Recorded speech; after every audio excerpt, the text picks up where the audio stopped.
por este momento tão precioso. Tu és o carpinteiro de Nazaré que tocou a nossa vida. E obrigado porque o Senhor mesmo abriu a porta. Obrigado porque o Senhor é a chave que abre a nossa vida, o nosso coração. Obrigado, Senhor. Porque embora o mundo diga que pau que nasce torto, morre torto, o Senhor como carpinteiro tem o poder de nos arrumar, de nos ajeitar. Obrigado, Senhor, porque se estamos aqui, estamos como estamos, é por Tua causa. E nós te rendemos o louvor, a glória e a exaltação para sempre. Nós queremos pedir que Teu Espírito continue falando ao nosso coração pela Tua palavra. Que esta palavra possa adentrar a nossa alma. Possa encontrar terra boa nessa noite. E assim que no final de tudo o Teu nome, somente o Teu nome seja glorificado, Senhor. Em nome de Jesus. Amém. Amém, queridos. Abra sua Bíblia ainda em pé. Na carta de Tiago.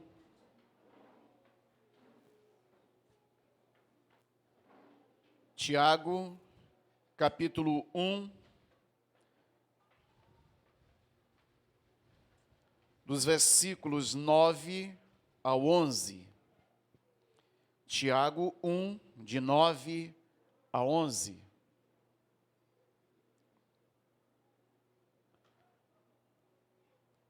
Tiago, depois de Hebreus. Todos encontraram? Vamos ler a palavra do Senhor. O irmão, porém, de condição humilde, glorie-se na sua dignidade, e o rico na sua insignificância, porque ele passará como a flor da erva. Porque o sol se levanta com seu ardente calor, e a erva seca, e a sua flor cai, e desaparece a formosura do seu aspecto. Assim também se murchará o rico em seus caminhos. Podeis assentar?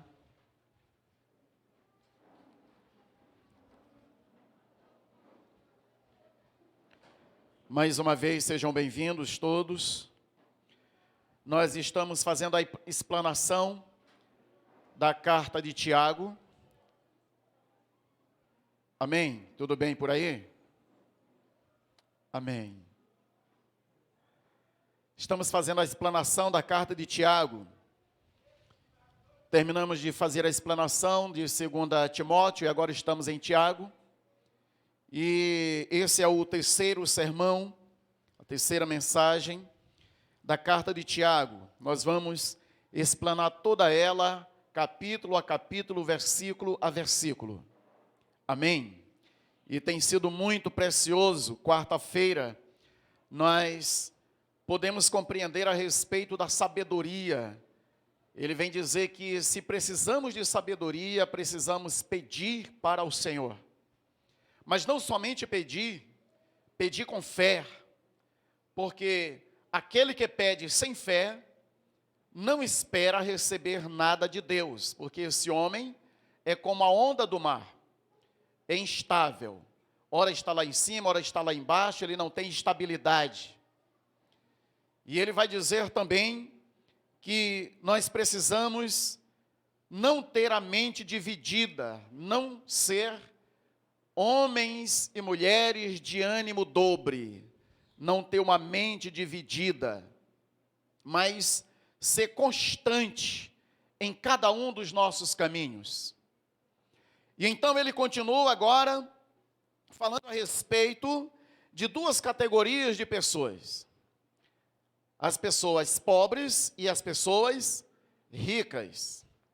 O versículo 9 nos diz: o irmão, porém, de condição humilde, glorie-se na sua dignidade. Ou seja, a glória na dignidade desse irmão. Nós precisamos compreender, queridos, que nesse texto, Tiago, ele não está falando a respeito da pobreza de um modo geral, ou dos pobres do mundo todo. Ele está falando a respeito dos irmãos de condição humilde. Ele não está falando dos pobres de uma forma geral, mas ele está falando para uma igreja, a igreja de Deus daquele tempo, que estava espalhada em vários cantos por causa da perseguição religiosa.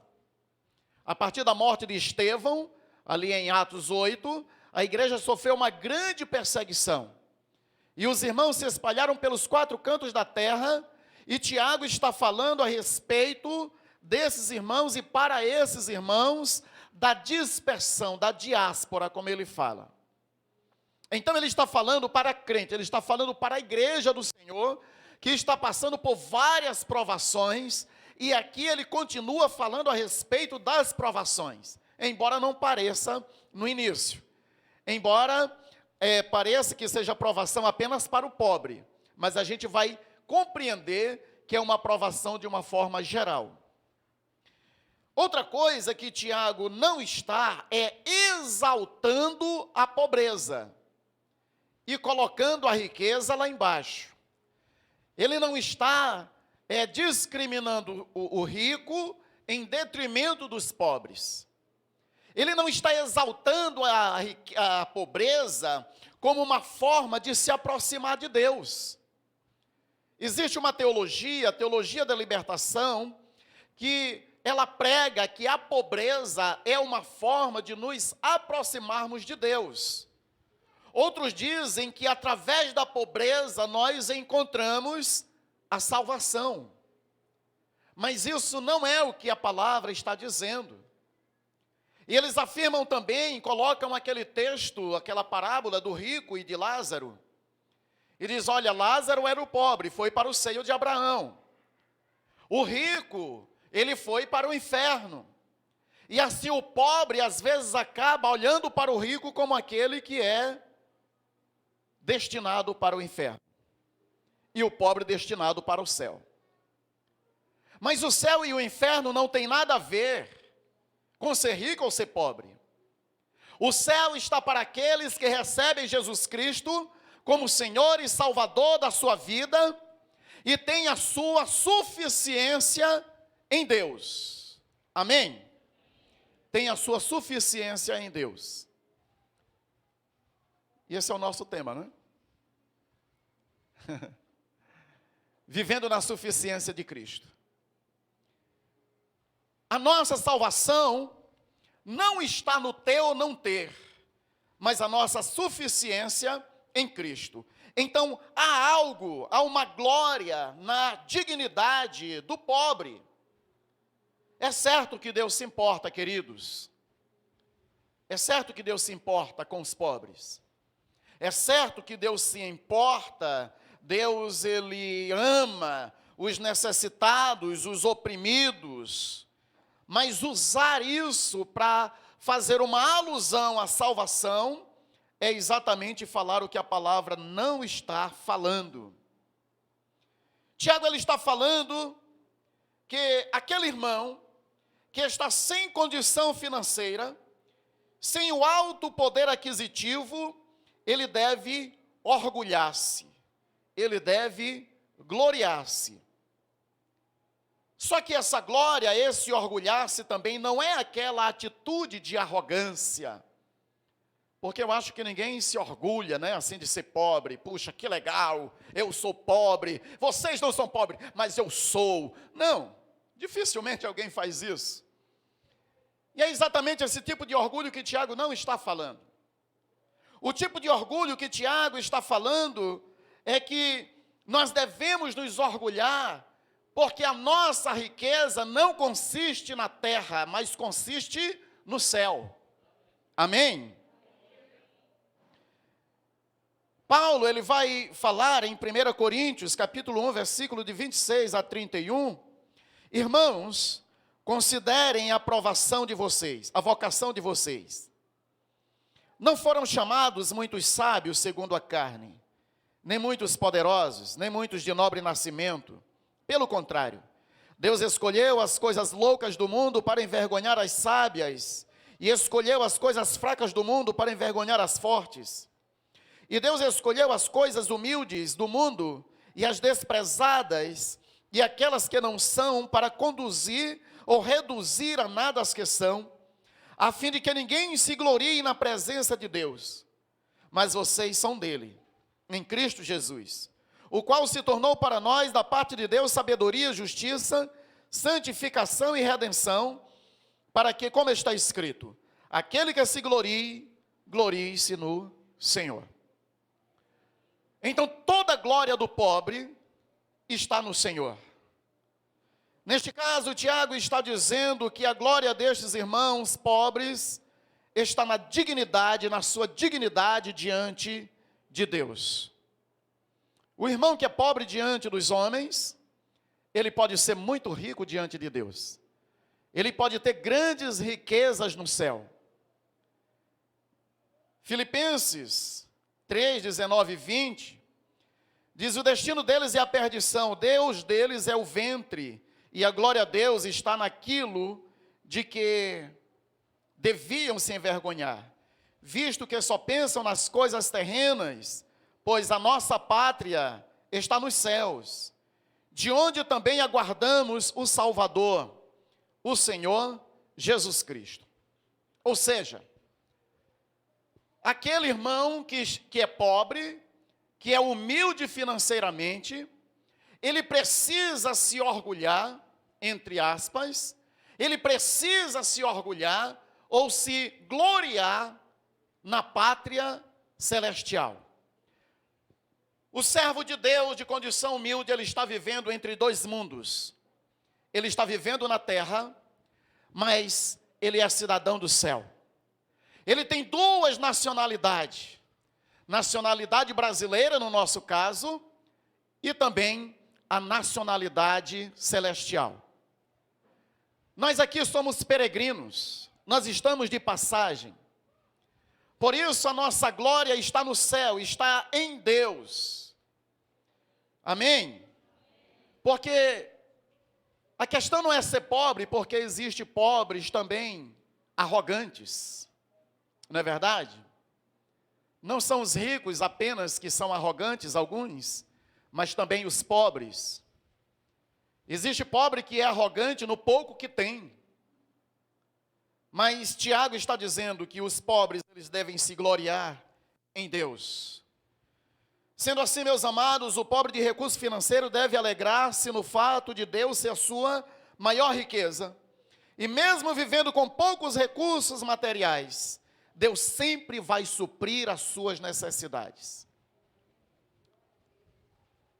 George Miller, um missionário inglês, ele sustentou durante a sua vida 10.024 órfãos. Tinha vários orfanatos. E ele decidiu no seu coração nunca pedir dinheiro para ninguém para sustentar a obra de Deus. Todos os dias ele orava para Deus mandar recursos. E Deus sempre sustentou aquela obra. Certa feita, ele estava no orfanato com muitas crianças. Amanheceu, tinha apenas o café preto e não tinha leite nem pão para aquelas crianças. E elas começaram a perguntar pelo café, que hora ia sair o café. E ele se voltou para um clamor muito forte diante de Deus. E naquele clamor, George Miller começou a agradecer a Deus pelo pão e pelo leite. Quando ele levanta de sobre os seus joelhos, alguém bate na porta. E o padeiro da cidade chegou e disse: olha, eu estava ontem à noite deitado e me veio a lembrança que eu deveria dar pão para vocês hoje. Então, nessa hora mesmo, eu levantei, era 2 horas da manhã, e comecei a assar pão, e aqui estão muitos pães quentinhos para as crianças. Não sei se vocês estão precisando, mas aqui estão. Se não der para agora, dá para depois. Eles receberam com muita alegria, levaram o pão, e assim que estavam colocando o pão no lugar, bateram novamente na porta. Um senhor se apresentou e disse: aqui é o orfanato do George Miller? Ele disse, sim, é aqui mesmo. Ele disse, olha, eu estava passando aqui com a minha caminhonete cheia de leite para vender e ela quebrou bem aqui na frente. E eu preciso descarregar para que ela esteja leve e eu possa consertar e seguir viagem. Aqui está o leite quentinho para vocês. Várias experiências ele conta a respeito da sua caminhada, de Deus provendo, aonde não tinha nada de recurso financeiro, Deus provia todos os dias a partir da oração de um homem fiel. E isso, queridos, tem muito a ver com o que nós estamos falando. Acredito que Tiago está falando a respeito desse tipo de alegria e prazer, em depender do Senhor e ver as suas riquezas e a sua bondade vindo sobre nós. Mesmo diante de escassez, nós precisamos crer que existe um Deus rico que cuida de cada um de nós. Deixa eu te perguntar uma coisa. Estamos vindo de um período de pandemia. Quantas vezes você ficou sem comer? Nenhuma vez. Lhe faltou o teto? Lhe faltou a roupa? Lhe faltou a água? O Senhor nos dá tudo, querido, mas tudo que nós precisamos para viver e viver bem. Amém? Ele supre as nossas necessidades. É por isso que ele diz, buscar em primeiro lugar o reino de Deus e a sua justiça.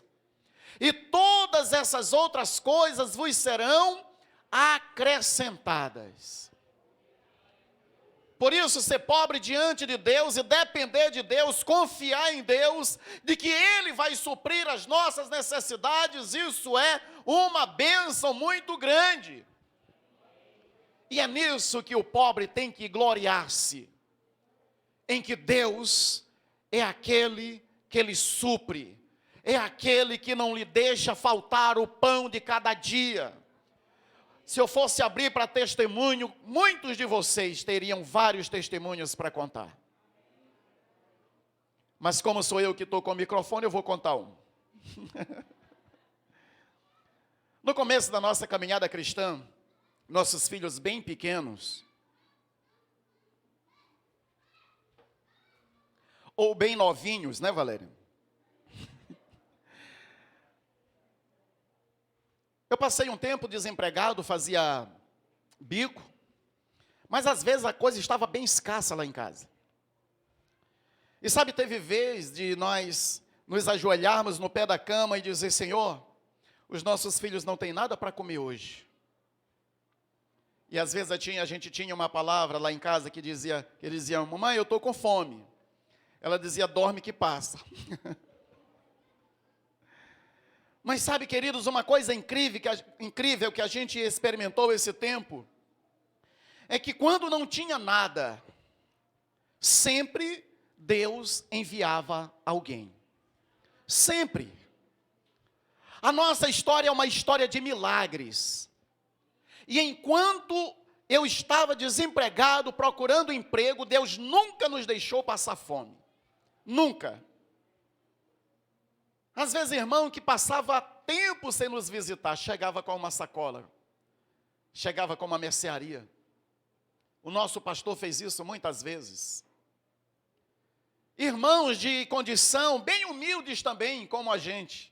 Mas Deus falava com ele lá onde ele estava, e ele repartia o pouco que tinha e trazia para a gente. Isso é uma coisa incrível, porque Deus, ele supre, queridos, em qualquer situação que nós estejamos passando, Deus, ele cuida do seu povo. O versículo 10 nos diz, e o rico na sua humilhação, porque ele passará como a flor do campo. Ou seja, o rico também precisa se gloriar, só que o gloriar dele é na sua humilhação. Há uma glória na humilhação. Precisamos compreender que assim como a palavra, ou como a pobreza, não é o meio de graça salvadora, a riqueza também não pode se tornar a nossa maior segurança. Se a pobreza não é o meio de salvação, a riqueza, os bens materiais também não pode ser o meio da nossa segurança. Não podemos nos gloriar na riqueza, não podemos nos gloriar no ter, nos bens, naquilo que a gente possui. Aquele que se orgulha na riqueza é como a flor do campo, logo passa, logo murcha. Por isso, o nosso porto seguro não pode ser a nossa conta bancária. Não é o nosso carro, nossa casa, nossos bens, não pode ser isso. Porque às vezes a gente pensa no rico, aquele que tem muito dinheiro. Mas quantos de nós não nos gloriamos no pouquinho que temos? Não é verdade? Mas a gente não pode se segurar nisso, porque isso passa. O rico pode perder tudo em um dia, e se isso for a sua segurança, ele desaba e não se levanta mais. A questão não é ser rico, a questão é ser rico financeiramente e ter uma alma quebrantada diante de Deus. Não é pecado ser rico. Não é pecado ter dinheiro.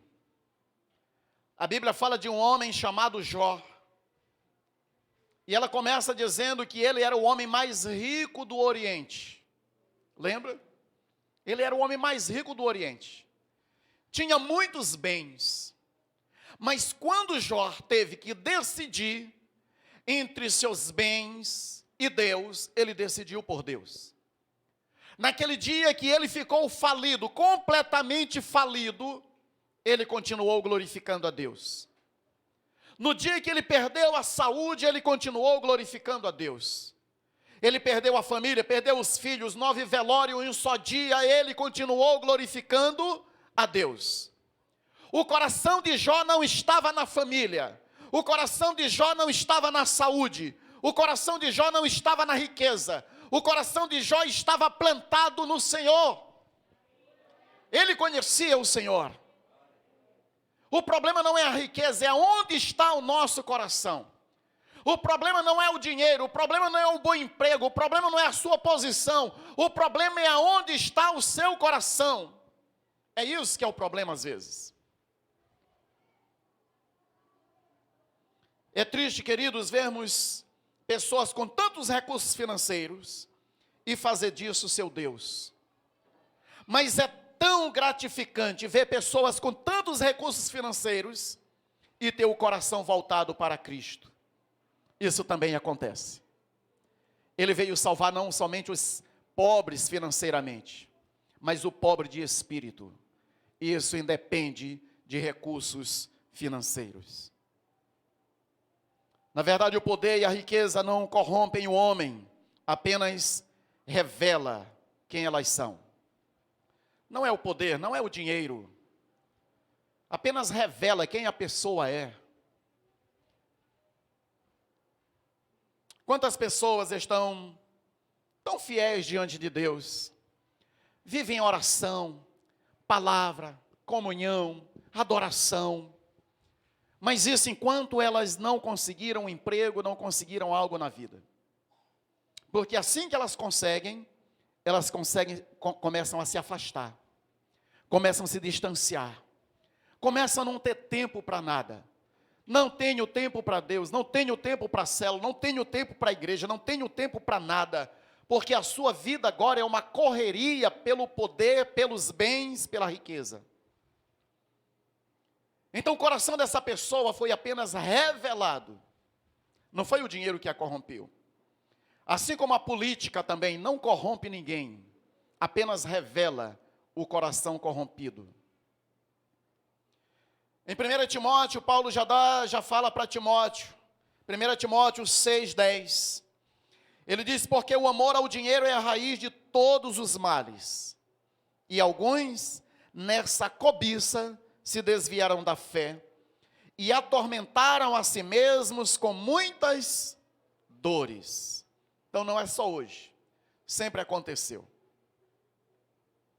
O amor ao dinheiro, não é o dinheiro, é o amor ao dinheiro, é fazer do dinheiro o seu bem maior, é fazer dos recursos o seu Deus, É isso que é perigoso, porque alguns, correndo atrás dessas coisas, acabaram se desviando.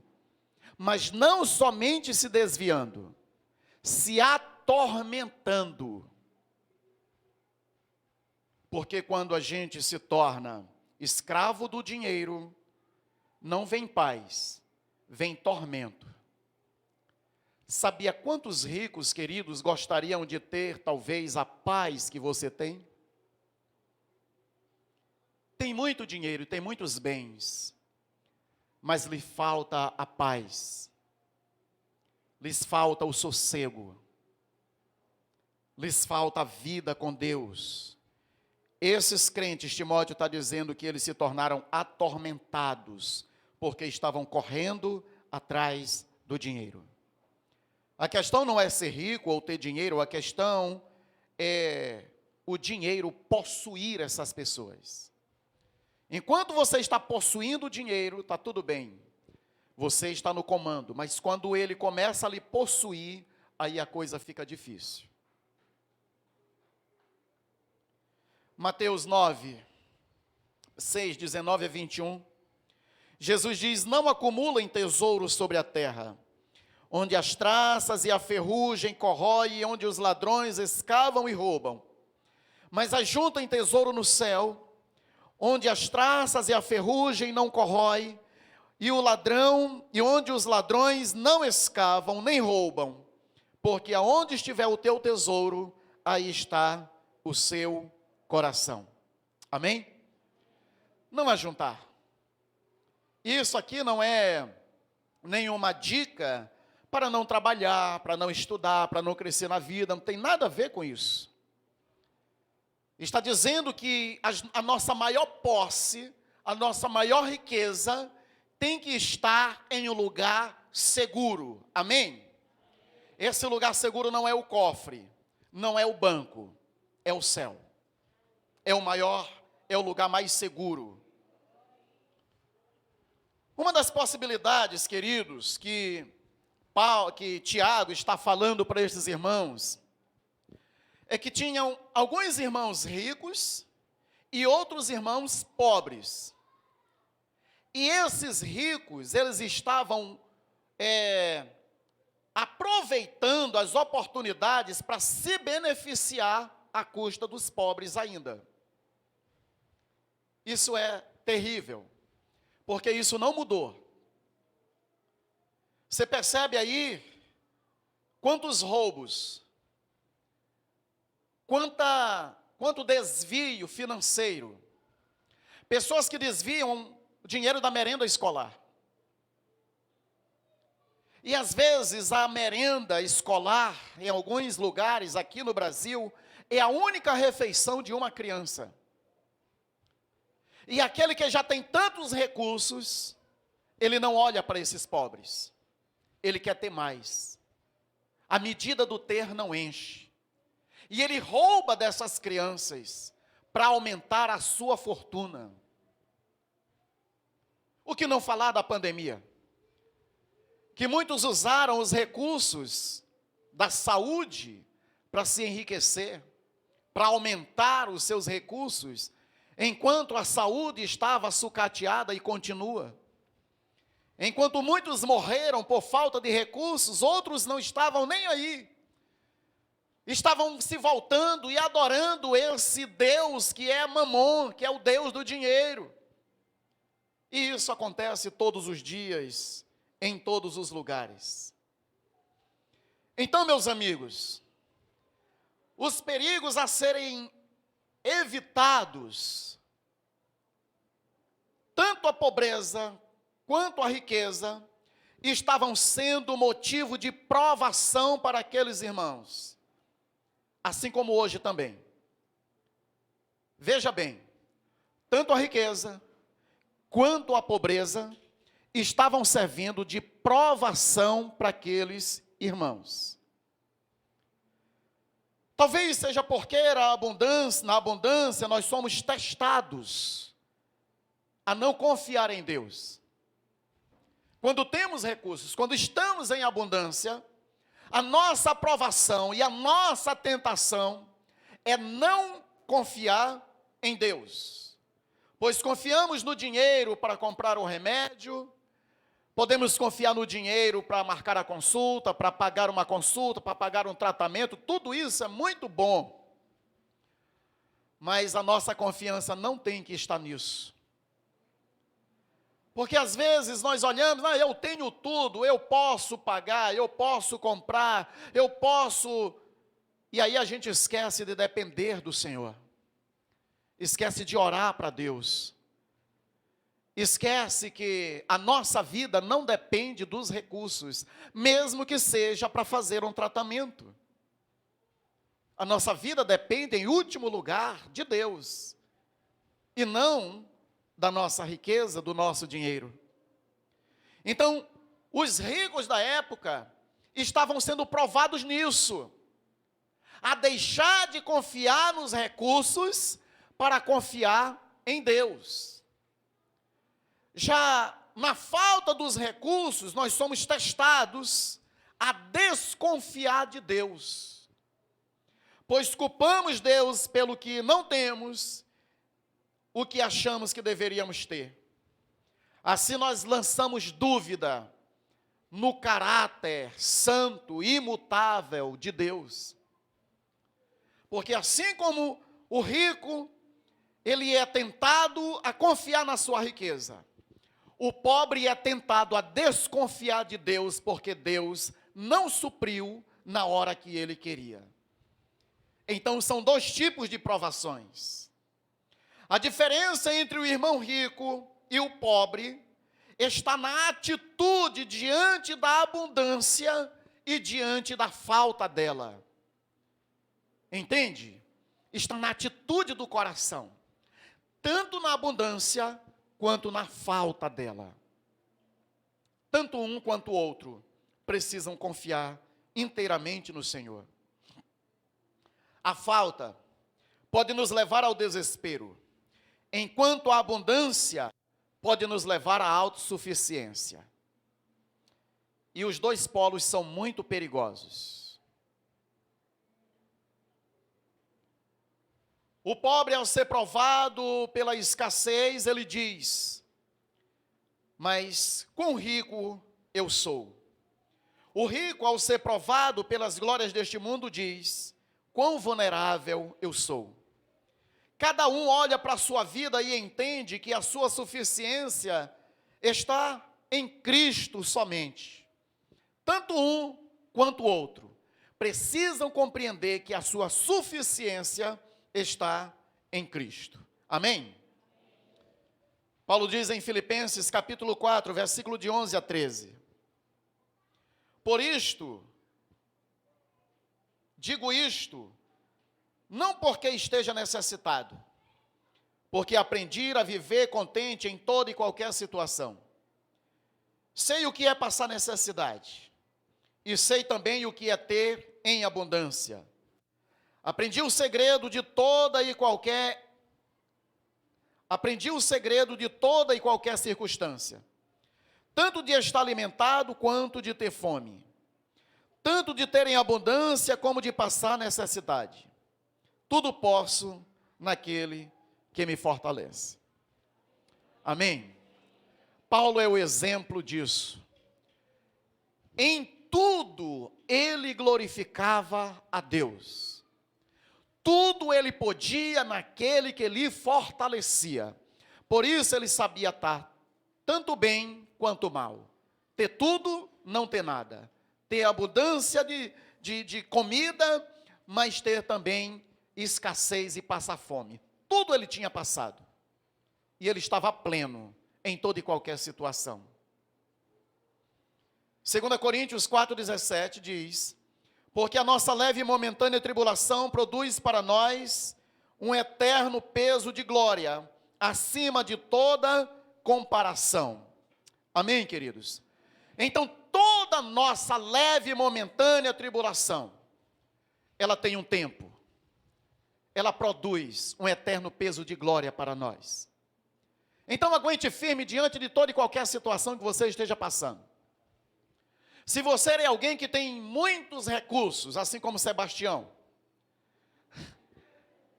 a conta recheada. Não se glorie nisso. Busque a Deus, confie no Senhor. Olha a esposa rindo, ela sabe que é verdade. Do outro lado, você que não tem recurso nenhum, está pensando ainda o que vai comer amanhã, continue confiando no Senhor. Ele é o teu provedor.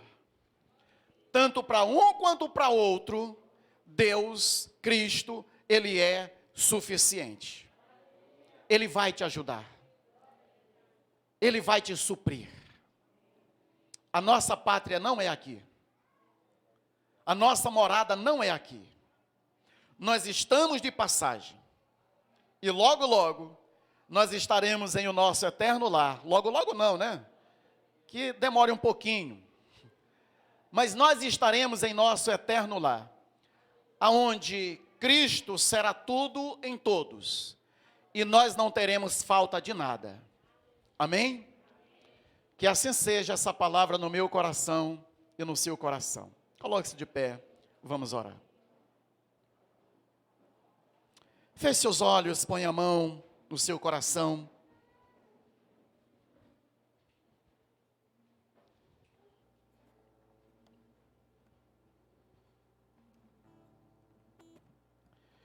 Senhor, nós louvamos o teu nome. Obrigado porque estes amados irmãos têm confiado no Senhor. Aquele que tem abundância, confia no Senhor. Aquele que tem escassez, confia no Senhor. Mesmo diante da escassez, eles têm se deleitado em toda a riqueza espiritual que o Senhor conquistou na cruz para nós. Pai, que possamos experimentar cada vez mais os recursos do céu na nossa vida. A tua graça nos basta. Nós queremos estar alimentados todos os dias do pão espiritual. Queremos saciar a nossa sede com a água viva. Nós queremos compreender todos os dias que nós dependemos do Senhor. Que o nosso Senhor Jesus Cristo é o nosso maior recurso, é a nossa maior riqueza. Nós não queremos estar presos aqui, Senhor. Não queremos estar presos a um bom salário, não queremos estar presos a uma posição na empresa, nós não queremos estar presos a nada. Também não queremos estar presos, Senhor, em um coração amargurado, em um coração ferido, em um coração que reclama por falta de recursos, Pai. Nos guarde de fazer dos recursos, Pai, o nosso Deus. E nos guarda de fazer da escassez o nosso ponto de murmuração. Que a tua igreja possa viver bem, em toda e qualquer situação. E saber que, como Paulo disse, tudo posso naquele que me fortalece. É o Senhor que nos fortalece em todo o tempo. Obrigado, Senhor, pela tua palavra que o Senhor nos alimenta hoje. Aleluia. Glória ao teu nome, Senhor. Amém.